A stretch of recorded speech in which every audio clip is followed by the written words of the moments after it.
आवारा कुत्तों का लोगों पर हमलावर होना और उसके नतीजे में होने वाला जानी या माजूरी का नुकसान है। पाकिस्तान में सड़कों, पार्कों, कॉलोनियों, सोसाइटीज में आवारा कुत्तों के गौल घूमते हैं और हर आने जाने वाले पर ये हमलावर होते हैं। नाज़रीन, रेबीज है क्या? आवारा कुत्तों या जानवरों का काटना और इनके बाद क्या इकदामात करने चाहिए, किस किस्म की तिब्बी इमदाद मिलनी चाहिए या ज़रूरी है, और लोगों को इस बारे में क्या आगाही दी जाए। एक वायरस के ज़रिए से फैलने वाली बीमारी है जो कि आपके दिमाग के एक हिस्से के ऊपर, जिसको आप CNS कहते हैं, सेंट्रल नर्वस सिस्टम के ऊपर अटैक करता है वायरस। एक तो मुतबादल बर्थ कंट्रोल का हमारे पास इसका कोई इंतज़ाम नहीं है, भरमार है हमारे पास आवारा कुत्तों की और जगह जगह हैं। ये बेसिकली कुत्ते की एक साइकी कह लें कि वो घबराए हुए इंसान पे ज़्यादा अटैक करता है।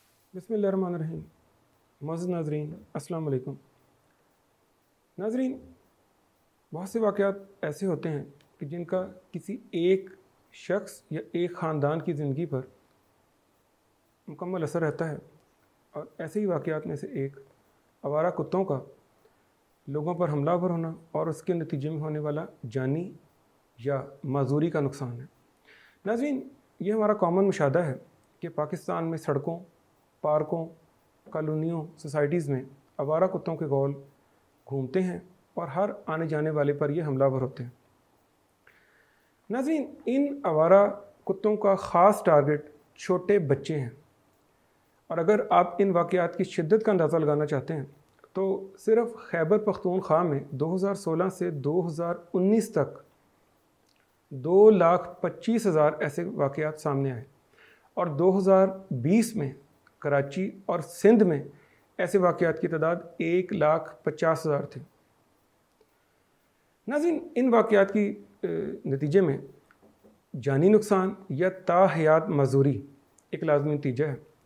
वर्ल्ड हेल्थ ऑर्गेनाइजेशन की रिपोर्ट के मुताबिक जानी नुकसान की बुनियादी वजह रेबीज़ बीमारी है, और अफसोस की बात यह है कि रेबीज़ दुनिया के बेशतर मुल्कों में मुकम्मल इलाज की सहूलत उन मुल्कों के पास मौजूद है, लेकिन हमारा मुल्क आज भी इस बीमारी से मुकम्मल तौर पर निपट नहीं सका। नाज़रीन, इस बात में कोई शक नहीं है कि हुकूमती सतह पर ऐसे वाक़यात को कम करने और इनके साथ निपटने के लिए बहुत से अमली इक़दाम किए गए हैं, लेकिन ये मसला आज भी अपनी जगह जो का तो मौजूद है। नाज़रीन, रेबीज़ है क्या? आवारा कुत्तों या जानवरों का काटना और इनके बाद क्या इक़दामात करने चाहिए, किस किस्म की तिब्बी इमदाद मिलनी चाहिए या ज़रूरी है, और लोगों को इस बारे में क्या आगाही दी जाए, ये हमारे आज के प्रोग्राम का मौज़ू है। नाज़रीन, इससे पहले कि प्रोग्राम का बाकायदा आगाज़ किया जाए, मैं चाहूँगा कि अपने मुअज़्ज़ज़ मेहमान का आपके साथ तारुफ़ करवाता चलूँ। मेरे साथ मौजूद हैं डॉक्टर मोहम्मद ज़ुबैर साहब।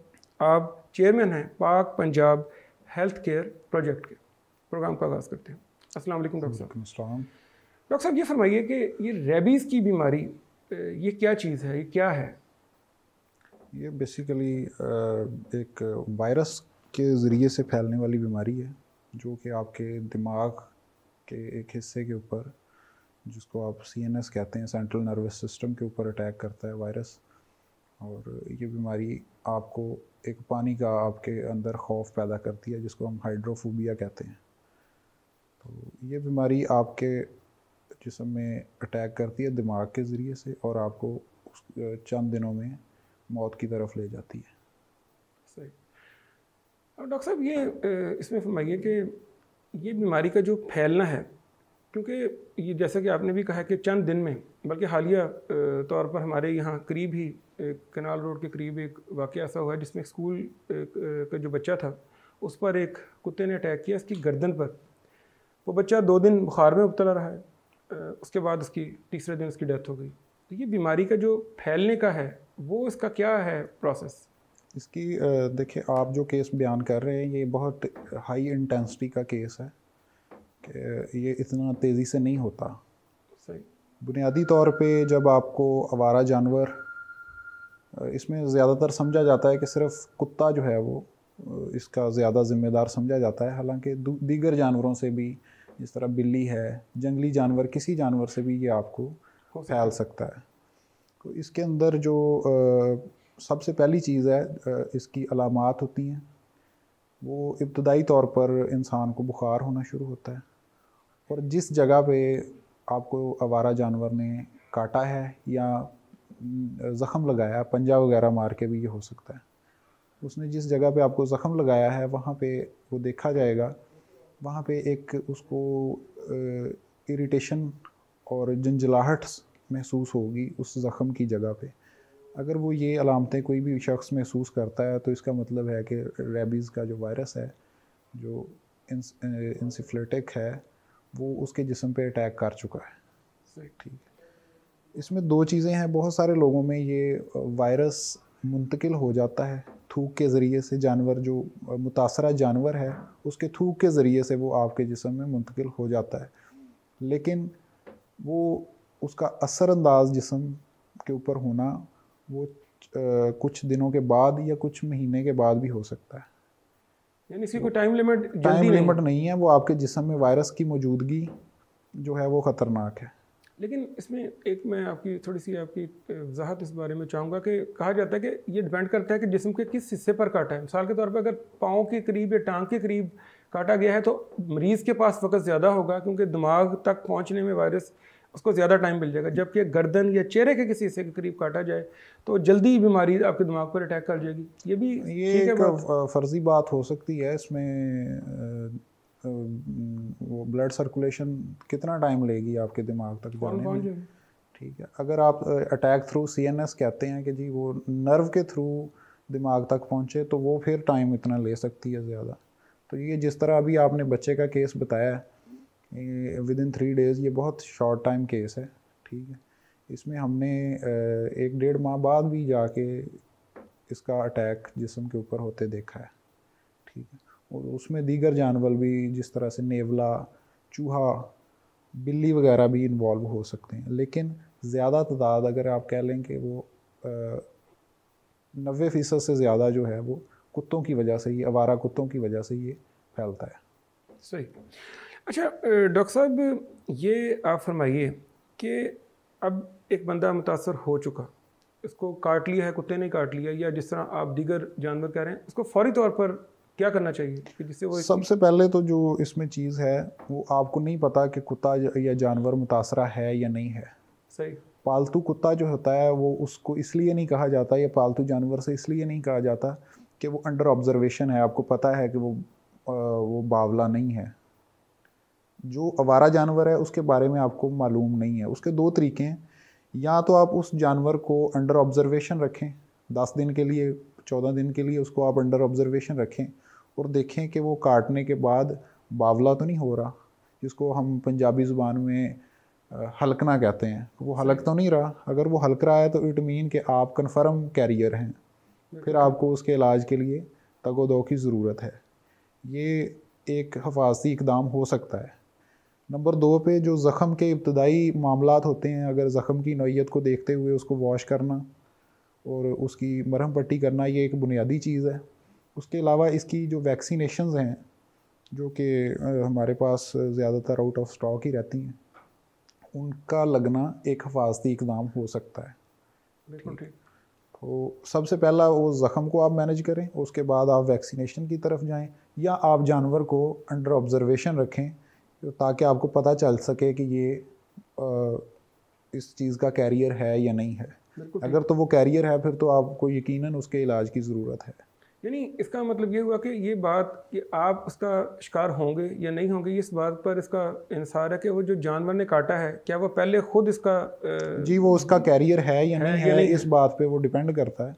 अगर वो इस चीज़ का कैरियर है तो फिर यकीनन आप ख़तरे में हैं, अगर वो इसका कैरियर नहीं है तो फिर आप ख़तरे में नहीं है, यानी फिर वो ज़ख़म आम ज़ख़म है। जी वो एक आम ज़ख़म है।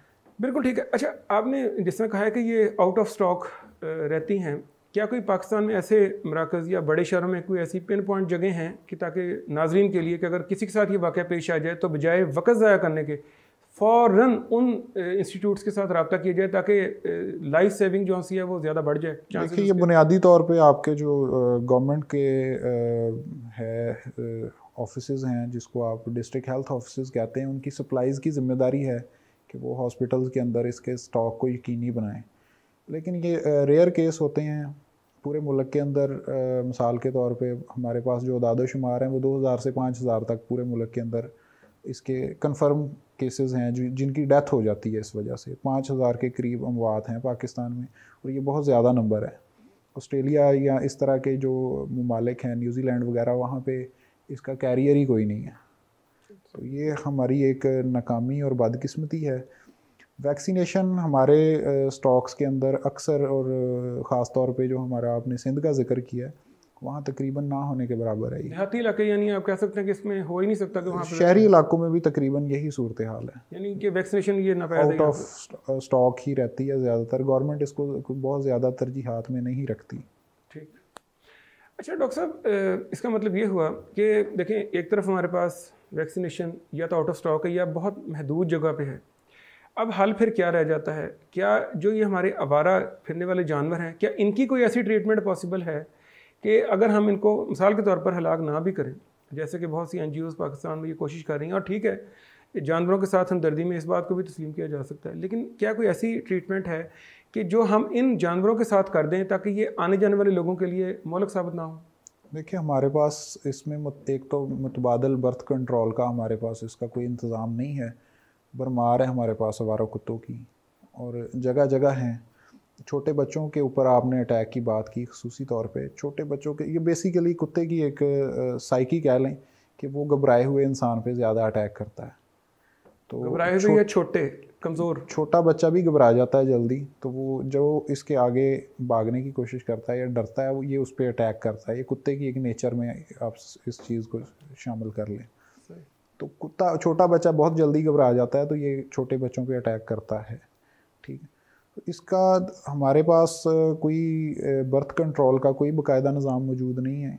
इसको मारने के अलावा फ़िलहाल हमें तो इसका कोई हल नज़र नहीं आता। या दूसरा हल ये है कि वैक्सीनेशंस जो है वो हॉस्पिटल्स के अंदर गवर्नमेंट उसकी सप्लाई मेंटेन करे। सही, क्योंकि अखबारात में पिछले दिनों में ये बहुत, क्योंकि हालिया मीडिया में रिपोर्ट होने वाले वाक़यात की वजह से ना ये इशू ज़रा लोगों की में भी बहुत ज़्यादा डिस्कस हुआ है, तो गवर्नमेंट ने इसके ऊपर एक ग़ालिबन 1.07 बिलियन रुपया मुख्तस किया था कि इसके बारे में स्टेरिलाइजेशन और वैक्सीनेशन जो हैं वो जानवर उनकी की जाए, ताकि हम उनके ना सिर्फ बर्थ कंट्रोल करें बल्कि हम उनको इस रेबीज़ से पहले ही हम उनको वैक्सीनेट कर दें, ताकि अगर काट भी ले तो देखिए, ये मरीज़ बच जाए। पालतू कुत्तों के अंदर तो मुमकिन है, आवारा कुत्तों के आपके पास ना दादोशुमार है, ना ये मुमकिन है कि आप उनको वैक्सीनेट कर सकें। इतनी बड़ी तादाद में ये मुमकिन नहीं है। हाँ, एक चीज़ जो मेरे लास्ट एक नेवले के काटने की वजह से केस में मेरे इल्म में आई है, वो अल्टरनेटिव मेडिसिन्स जिसको हम होम्योपैथिक वगैरह कहते हैं, उसके अंदर हाइड्रोफोबियम नाम की एक मेडिसिन मौजूद है जो कि आसानी से बाज़ार में अवेलेबल है, और उसका हम लिमिटेड तजर्बा कर सके हैं केस के ऊपर, क्योंकि केस के पास टाइम बहुत कम था।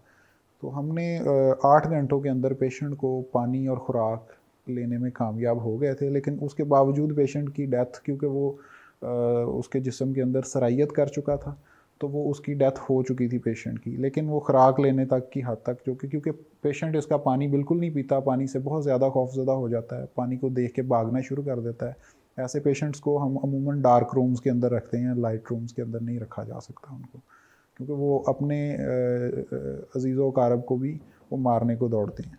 अच्छा, इसमें एक और अहम चीज़ जो है वो मैं ऐड करना चाहूँगा कि ये इंसानों से इंसानों में अगर मुंतकिल हो भी जाए तो वो ख़तरनाक नहीं है, वो जानलेवा साबित नहीं होता।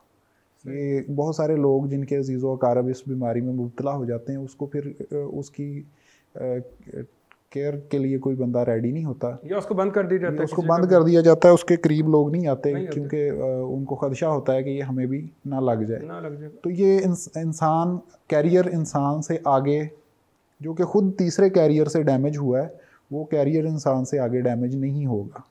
अगर ये होगा भी तो वो मतलब उस बीमारी उस लेवल की उसके जिस्म में नहीं होगी जो उसको मौत की तरफ ले जाए। असल जो ट्रांसफॉर्मेशन है इसकी वो जानवर से इंसान में है। जी, ये जानवर से इंसान में है। इंसान वो जो मुतासरा इंसान है उससे आगे ये इंसान में हो सकती है, लेकिन वो ख़तरनाक नहीं है, वो जानलेवा नहीं है। जी बिल्कुल ठीक। डॉक्टर साहब, प्रोग्राम ख़त्म करने से पहले आप जनरल पब्लिक के लिए कोई इस सिलसिले में एक ऐसा मैसेज या इन शॉर्ट समरी के तौर पर कोई बात कहना चाहें? अपने करीबी इलाकों में एक तो इस तरह के जो आवारा कुत्तों पे है वो नज़र रखें, और कोशिश करें कि ये जो फाउंडेशंस कुत्तों के बिहाफ पे फंड्स इकट्ठे करती हैं उनको बुला के तो ये इन कुत्तों को अपने इलाकों से आप रिमूव करवा दें। ये पहला इकदाम है। दूसरा, अपने बच्चों का ख्याल करें। और तीसरा, अगर कोई केस हो जाता है तो उसमें एक तो कुत्ते को अंडर ऑब्जर्वेशन, जानवर जो भी है उसको अंडर ऑब्जर्वेशन रखें और अपना जो है वो ज़ख़म का फौरी तौर पर ख्याल करें और कोशिश करें कि अगर आपको वो मेडिसिन मिल जाए, जो वैक्सीनेशन है वो करीबी किसी भी मरकज़ से मिल जाए तो वो लगवा लें फ़ौरी तौर पे।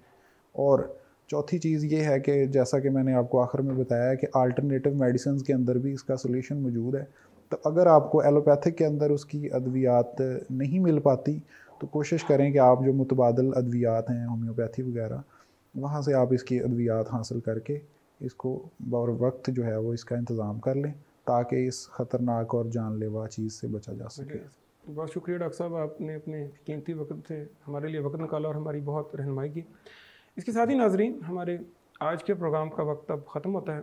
नाजरीन, आज की प्रोग्राम और इसमें होने वाली गुफ्तगू इससे ये बात बिल्कुल वाज़ेह है कि जानवरों और ख़ास तौर पर कुत्ता, इनके काटने से अगर रेबीज़ का मर्ज़ किसी को भी हो जाता है तो इससे बचने के चांसेस बहुत कम हैं। नाज़रीन, ये एक ऐसा मुहलिक मर्ज़ है जिसकी वजूहात एक ऐसी चीज़ है, यानी आवारा कुत्तों या जानवरों की मौजूदगी। नाज़रीन, ये किसी अकेली हुकूमत का काम नहीं है कि वो इस चीज़ पर अकेले काबू पा सके। हमारे पास बहुत सी NGOs हैं जो कि इस सिलसिले में बहुत अहम काम कर रही हैं। जैसे कि डॉक्टर साहब ने भी फरमाया कि आप अपने इलाके पर नज़र रखें और अगर आप देखें कि आपके इलाके में कुत्तों की तादाद बढ़ रही है तो आप इन NGO से रब्ता करें। ये आपके लिए बहुत मददगार साबित होंगी और इस तरह के जानवरों को वहाँ से हटा देंगी और इनको रेस्क्यू कर लेंगी।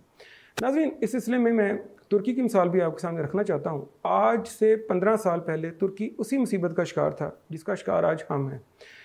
तुर्की ने इन आवारा कुत्तों और जानवरों को ऐसे खाली जजीरों, रेगिस्तानों में छोड़ा ताकि इनको इंसानी वादियों से खाली किया जा सके, लेकिन जल्द ही उन्होंने ये बात महसूस कर ली कि इसका फ़ायदा होने की बजाय उल्टा नुकसान हुआ और दीगर मसाइल ने जन्म लिया। इसके बाद तुर्की की हुकूमत ने एक फ़ैसला किया कि उन्होंने आवारा कुत्तों को स्टेरिलाइजेशन और वैक्सीनेशन के अमल से गुजारा और आज अदाद-ओ-शुमार के मुताबिक 1,30,000 आवारा कुत्ते तुर्की में मौजूद हैं, लेकिन इसके बावजूद तुर्की के लोग खुश व खुर्रम और आज़ाद ज़िंदगी गुजार रहे हैं। नाज़रीन, आज के प्रोग्राम में होने वाली जो अहम मालूमात है उससे फ़ायदा हासिल करने की कोशिश कीजिए। अपना, दोस्तों, अजीज़ों का सबका ख्याल रखिएगा। आइंदा किसी नए मौजू के साथ आपकी खिदमत में फिर हाज़िर होंगे। तब तक के लिए इजाज़त। अल्लाह हाफ़िज़।